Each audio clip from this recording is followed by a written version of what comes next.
So the reasons the customer reached out to this project, the reason they embarked on this project is all planning and forecasting work and pretty much all the reporting work, with few exceptions, was done entirely in Excel spreadsheets. And one of the examples of a pain point, if I'd mention here, is if someone was asked to predict or tell the manager or the whoever, someone in C-suites goes up to a finance manager and asks, hey, what is the profitability that we've had in the last year or whatever, some finance statistics.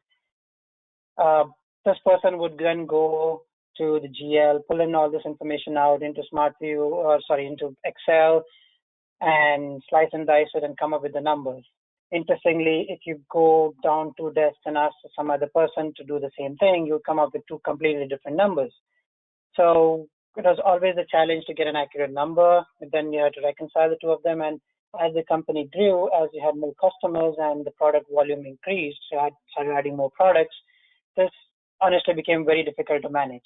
And based on that, it was difficult to gauge where the business was and make decisions on where the business wanted to go.